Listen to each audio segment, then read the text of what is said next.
in a simple way.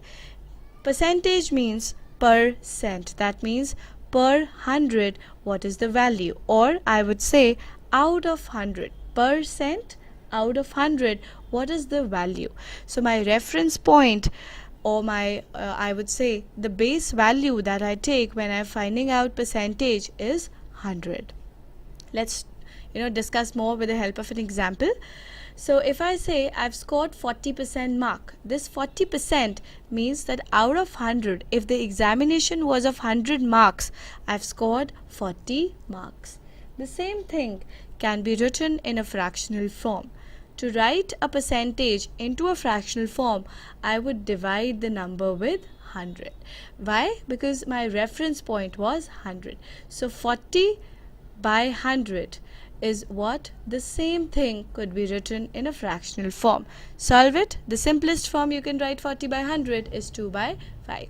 So this 40% or 2 by 5 is an equivalent thing. You can use 40% or you can use 2 by 5 depending upon what is asked to you in the question and what is convenient for you to use in the question. The similar thing can be written in a decimal form. How to write it in a decimal form? Simply divide the numbers. So if you divide 40 with 100, what you get is 4.4. So an important thing that we have learned from this slide is that if you want to remove the percentage sign, that means if you are converting from percentage to a fractional form, divide it with 100. And if you want to convert it back to a percentage form, multiply it with 100. So multiply by 100 to get to an answer in percentage and divide by 100 to get an answer in a fractional form. The next concept that we'll be studying about is the formula, how to write down or how to calculate the percentage. So if let's start with it. If I say I have to find p% of a number, like 10% of 100, 20% of 100, whatever it is, or I'll not take 100 because 100 is something which is very general. I would say 20% of 400. So this n is that value of 400. So if I just look at it, this p% is out of 100. What I'm doing here is I'm converting the percentage form into a fractional form because the number that I have to multiply with is an integer or is a real number, I would say. So what I will say is p by 100 into n will give me my answer. So for example, what is 40% of 400? So if I have to calculate, what I'll say, 40% of 100 into 400, that will give me my answer. Right? So if I calculate it, my answer comes out to be 160. So let's look at example 40% of 300. 40 out of 100, I'm removing the percentage sign of 300. My answer is 120. Or let me take another example. The example is what percent of 270 is 90. So basically I have to get my answer out of 100. I know I have obtained 90 out of 270. So this is basically what I have obtained out of 1 into 100.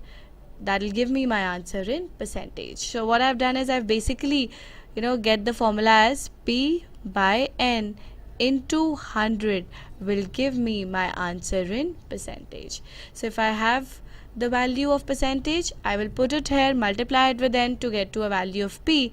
If I have to do it vice versa, I'll divide. So basically this is the value that you have obtained. This is out of, and this is into 100 because you want your answer in percentage. The value obtained out of into 100. So let's now understand the concept of base value. Now if I say India has won 60% of the matches. Now 60% means India has won 60 matches out of 100. That does not mean India has played 100 matches. India would have played much more than that. So I'm saying 60% of the total matches. This total matches that has been given to you in the question, the 200 matches that have been given to me, is basically my base value. Base value is out of.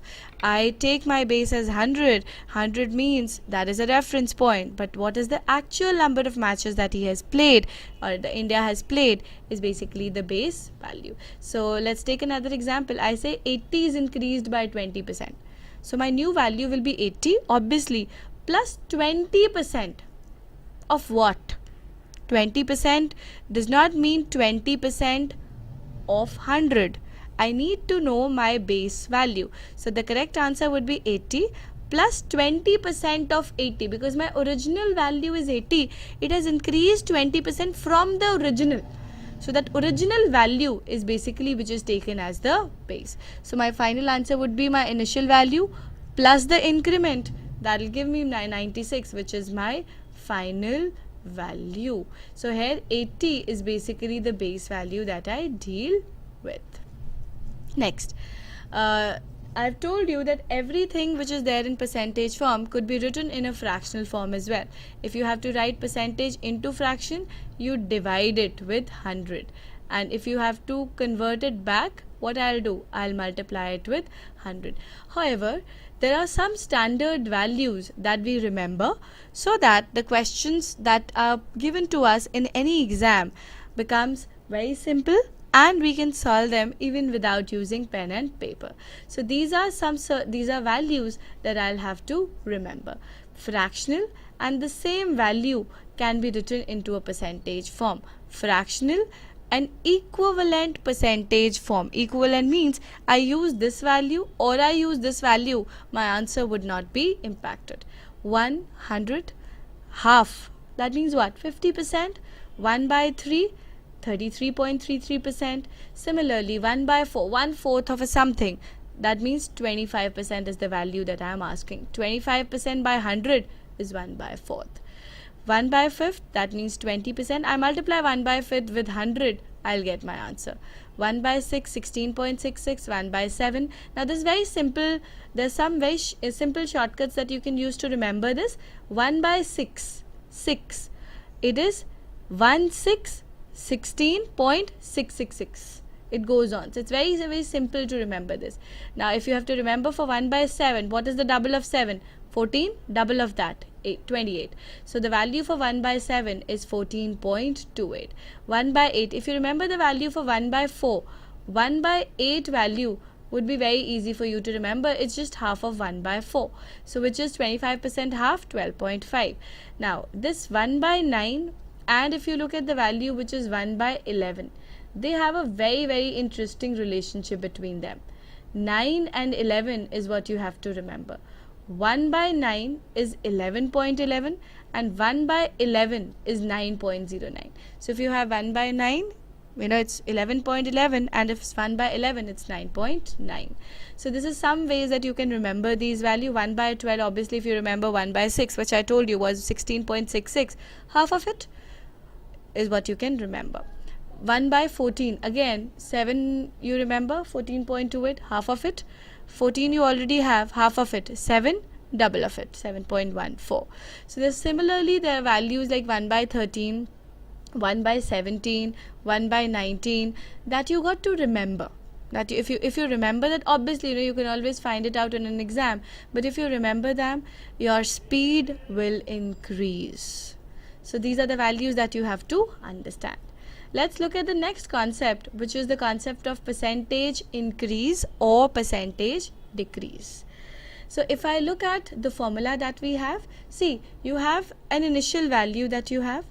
There has been an increase or decrease, and as a result of this, you have got something which you call this as your final value. So if you subtract the final value and the initial value, what you get is basically the increase or the decrease. So if you look at your percentage change will basically be final minus initial over initial. So in the denominator, it is the final value minus the initial value, which is actually equal to the increase or decrease. Increase obviously if the final value is more than the initial value, and decrease if the final value is less than the initial value. Divided by the initial value, your initial value is always taken as your reference point into 100, because I need my answer in 100. I need my answer out of 100. So let's do it. We'll discuss some examples related to that. Likewise, if I have to find percentage error, Error means obviously there's a correct value, and the value that you have got is not a correct value. That is a value which is an incorrect value. So incorrect value will be treated as what? Your final value. So it will be error value, the value that you have observed, minus the initial value, which will be the correct value, over the initial value. That will give you your answer in fraction. If I multiplied with 100, I get my answer in percentage. So this is the concept of percentage change. Percentage change means how are your initial and final values related? How much more is your initial value? Sorry, how much more is your final value related to your initial value? So let's discuss an example for that. Now, what was happening in the year 2013, there were 80 million cars which were manufactured, which increased to 120 million in the year 2015. So my initial value would be what? Would be a 2013 value, right? My final value would be a 2015 value. So if I just remember the formula, it is final minus initial over initial into 100. So if I look at it, there's actually a 40 million increase in number of units, 40 increase over a base of 80. Because 80 was your initial value will be always treated as your base. Into 100, you want your answer at 100. So if I solve it out, it is 50% over the year 2013. The initial year is always taken as the base year. Now, another very, very important concept that we'll be discussing today is the concept of change of base. Now, what does that mean? I've taken some base, I've taken a reference point, and I want to change it. Let's look at it from this point of view. I have A's income R% more than B's income. Okay, then B's income is how much less than A's income. So if I look at the question is on an original base of B. I am comparing A with an original base of B. I want my answer in terms of A. So what I want is, now we are looking from viewpoint of A, and therefore we are considering A as the base. So original base was B. I want my answer to be considered from A's viewpoint. Similarly, if we say A's income is R% less than B's income. So again, I'm comparing it with B. The comparison is with B. The reference point is B's income. If I know B's income and if I know percentage, I can obviously find out A's income.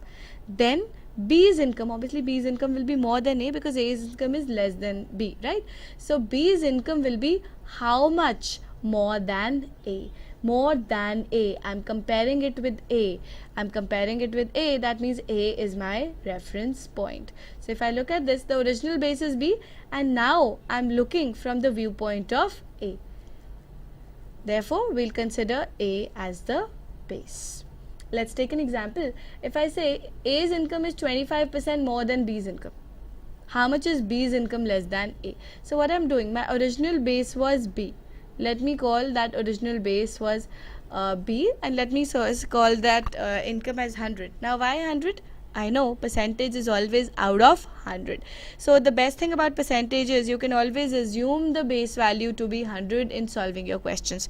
Obviously, this cannot be done if the base value is asked to you or given to you. You can always do that kind of thing if the question is in percentage and the answer that is asked to you is also in percentage. So if I just look at it, I can always suppose B's income to be 100. So A's income will be obviously 25% more than B's income as given to you in the question. So A's income will be B's income, which is 100, plus 25% of B, which is 125. So these are the original income of A and B which are given to you. What is required to me? I have to find B's income in comparison to that of A. So basically B's income is less. So it will be A income minus B income. Basically this is giving me the difference between their income divided by A's income, because now I want A as my base. So it will be the difference between their incomes divided by A's income. So 125 minus 100, which is 25, divided by 125 into 100. I want my answer in percentage. So my answer is 20% less than A is 25% more than B is 20% less than A. Now why there's a difference in the values? Reason being the base has changed. The original base was B, the new base is A. B is lesser than A. I have increased my base, so obviously the percentage value will come out to be lesser. So if I have to remember it in a general formula, the best part about these questions is you need not remember any formula. You can always suppose the things to be 100 and proceed ahead. However, if you still have to memorize a formula, the formula would be memorized as R%. R is change, any change, 20% increase, 25% increase, whatever is the increase over 100 plus minus R, when R is in percentage. And the same formula, if I have to use in a fractional sense, would be given as R over 1 plus minus R. Now this 100 has been written as 1 because in percentage it is 100. If I have to write the same value in fractional, the equivalent value would be 1. So this value, this formula would be giving me the answer for any question related to change of base. The important thing that has to be considered is when to use plus and when to use minus. If you look at it, if the first one is an increase over the other, I would use a plus sign. If the first one is a decrease over the other, I would use a minus sign. We'll use it in the formulas and then you'll understand when to use plus or when to use minus. This is one of the application of change of base. We have just looked at change of base and we have also memorized a formula which was R% over 100 plus minus R%. So let's look at product stability ratio. Now this relationship is a very, very important relationship that is only applicable when the product of the two quantities is to be maintained as constant. Some of the examples are, if you look at distance is what? Speed into time. If I'm altering speed and time, keeping the distance constant, that will be one of the applications. If I look at the second one, which is price into consumption equal to expenditure. Now what does that mean? Your monthly expenditure is fixed. If the price increases or decreases, obviously the consumption will be altered. The next thing is, if you look at area of a rectangle, what is it? Length into width. If you have to maintain the area constant, length and width have to be increased or decreased with a particular percentage. So in general, if I look at it, if A into B is constant, that means the product of two quantities has to be maintained constant. If A is increasing, obviously if one thing is increasing, B will have to be reduced so that the product remains constant.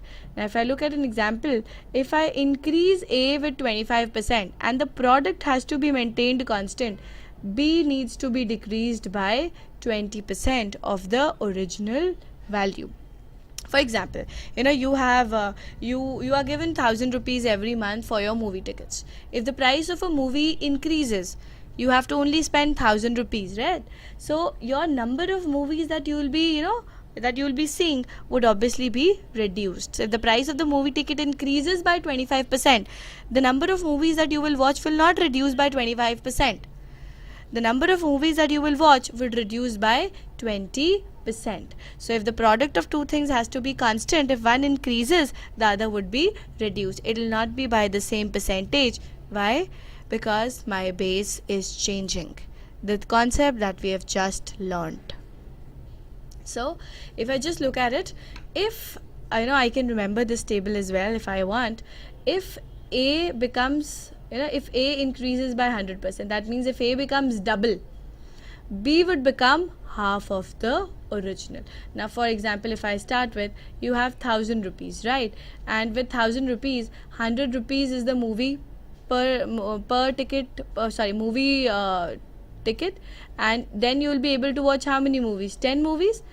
If this price increases to 200, right, you will not be still seeing 10 movies. The number of movies that you will see would be reduced to 5. So the number of movies from 10 are decreasing to 5. The number of movies that you watch becomes 50% of the original. If the increase is 50%, the decrease would be 33.33. Similarly, if it's 33, it will be 25. For 25, my answer will be 20. For 20, my answer will be 16.66. For 16.66 increase, the other one has to decrease by 14.28. If you look at all of these values, we have just learned them. What were those values? 1 by 2. If you remember them, 1 by 2, this was 1 by 3, this was 1 by 4, 1 by 5, 1 by 6, and so on. So if the increase is 1 by 4, the decrease would be 1 by 5. If the increase is 1 by 5, the decrease would be 1 by 6. Because if you look at it, when I'm increasing something, my base increases. To get back to the same value, the percentage value needs to be smaller. Now, if you still have a doubt, if I just give you an example, what is 10% of 100 and what is 100% of 10? So, if my base is a bigger value, the percentage needs to be a smaller value for them to be equated. So when I'm increasing something, when I'm increasing it, the base is becoming bigger, the value has to be a smaller value. It's the immediately lower value that you've remembered if you have remembered the fractional and the percentage equivalent table. So the next very, very important concept that we'll be studying today would be the concept of successive percentage change. What do you understand by successive percentage change? Let me take a help of an example. You went to a shop and the shopkeeper was giving you a discount of 50%. Obviously if the shirt is for 1,000 rupees, you end up paying 500 for it, right? I'm not taking into consideration any of the taxes thing. So if the offer is 50% plus 50%, now that does not mean you get 100% discount. That means you get a successive discount, or the concept that has to be used is a concept of successive percentage change. Successive means the second change would not be applied on the initial value. The second change would be applied on the resultant of the first change. So if I just look at it, so when there are two successive changes, so the net change, if let me suppose there is a base that I have, I am first making a change of X%, again I make a change of Y%. Now for this Y, my base is not the original base, it will be the new base that is there. So let me suppose capital X is the value that I got. So for this Y%, I will have a newer base. I will not have the same value, same base as as was there for the X%.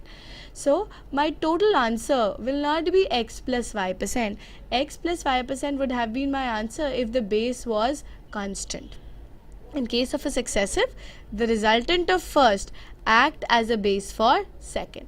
The overall change means the relationship between the initial and the final would be given by A, which is the first change, plus B, which is the second change, plus AB by 100. Now this is an additional factor which has been created because the bases were not same. So this factor compensates for the bases to be different.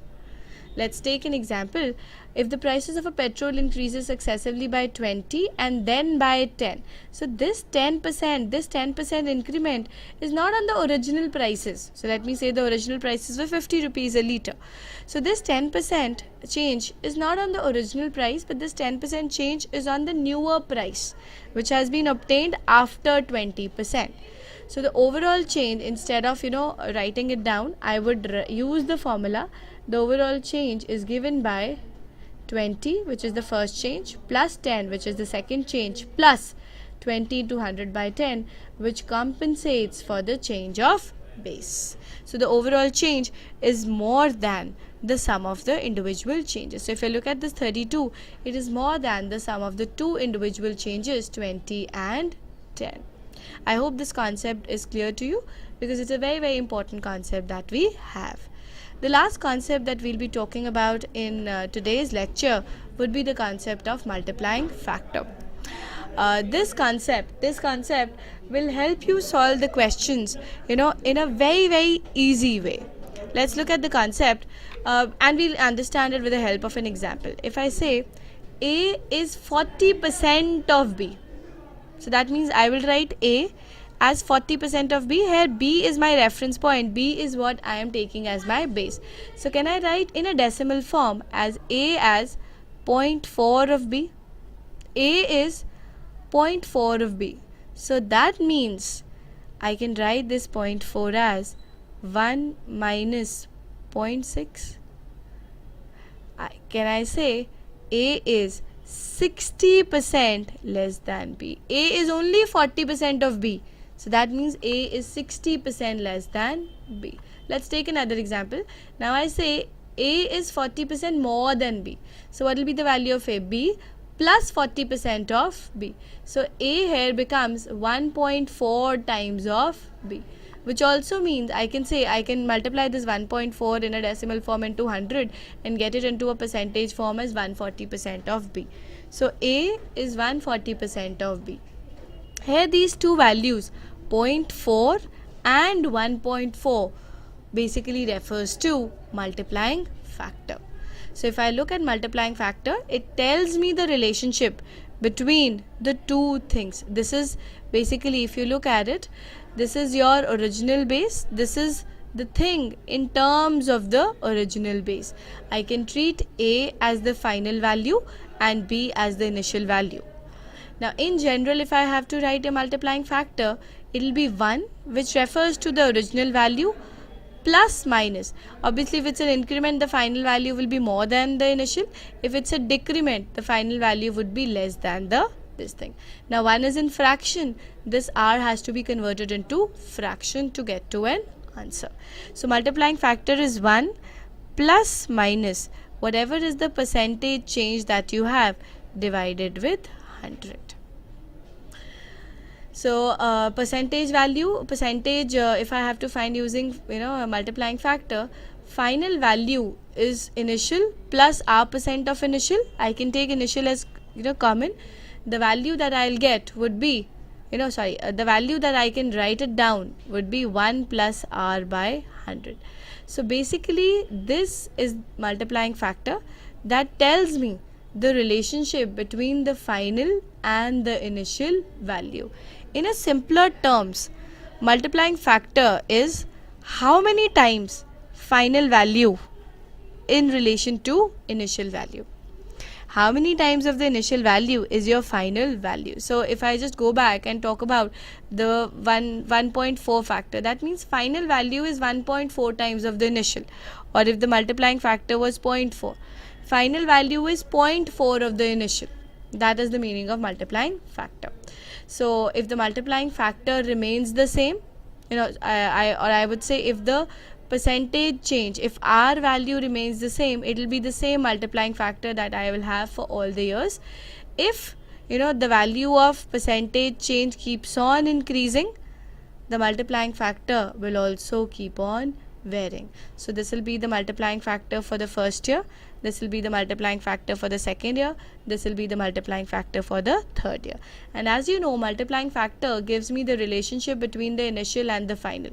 So if I multiply the final value with the multiplying factor, I would get the final value after round 1. The final value after round 1 would be taken as the initial value for the second round multiplied with its multiplying factor to get to a final value of round 2. The final value of round 2 will be multiplied with the multiplying factor for round 3 to get to the final value. Successive percentage change, successive means obviously the output of one, the output of first is acting as the input to other. The output of second is acting as input to the third one.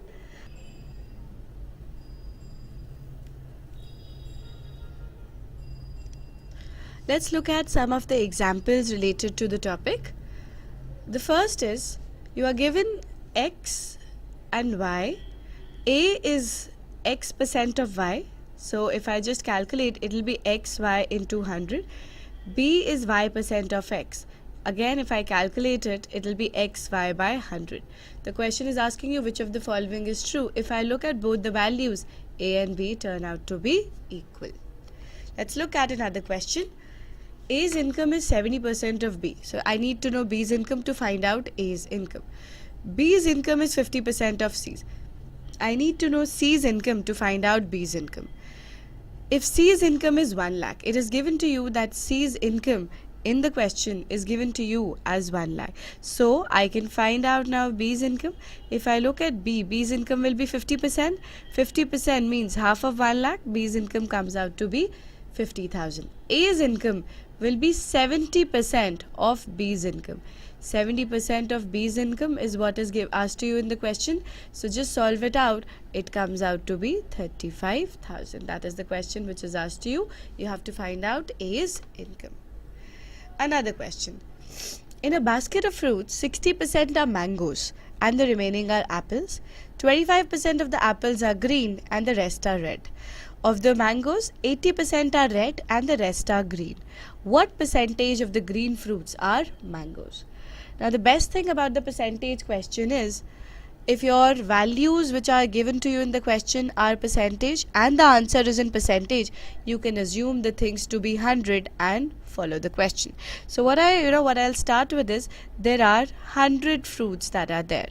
So out of 100, 60 fruits will be what? Mangoes, and the rest of the 40 fruits will be apples. Out of 40, 25%. 25% is what? 1/4. 1/4 of apples are green. So that means I get 10 green apples. The rest of them are red. So there are 30 red apples that I have, and there are 10 green apples that I have. Of the mangoes, 80% are red. I'll just solve it out. 80% of the mangoes, 80% of 60. If you solve it out, 48 mangoes are red. So if 48 mangoes are red, the rest of the 12 mangoes would be green.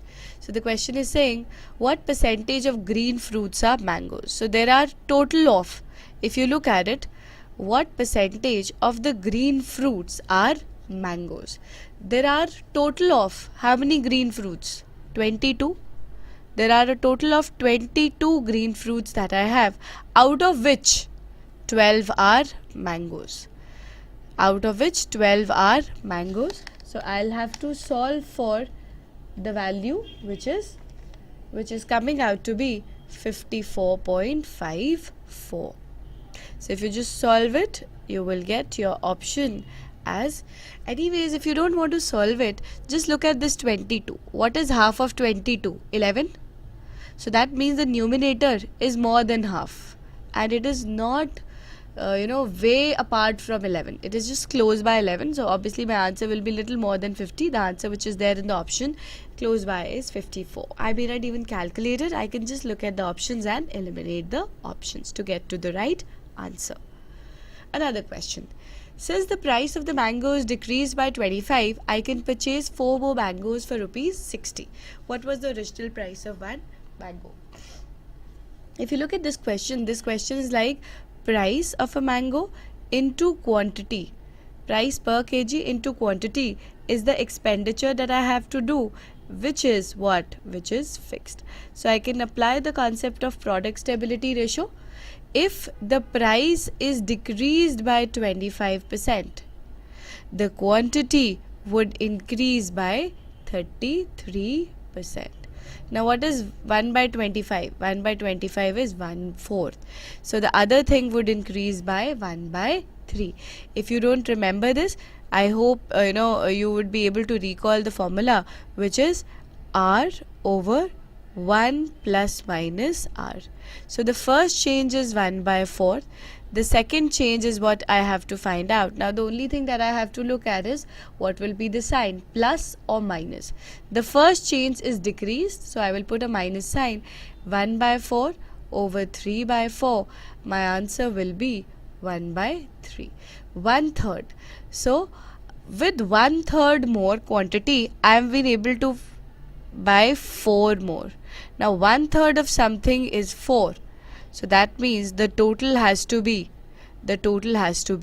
12. So the total number of mangoes that you are able to buy would be 12. What is the question? What is the original price? So the original price into the original quantity would be equal to the money that you spent. The price per mango comes out to be 5 rupees. The original price per mango was 5.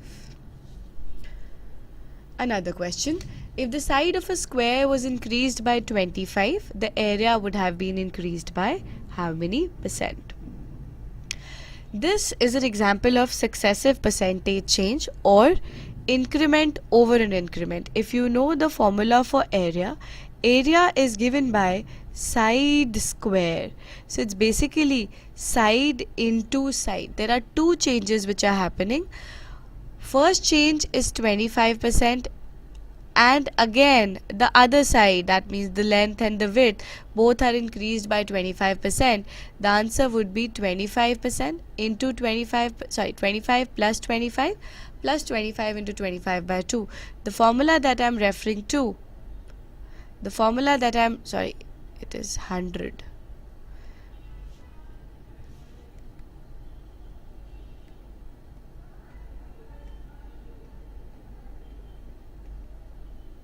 Let's look at it again.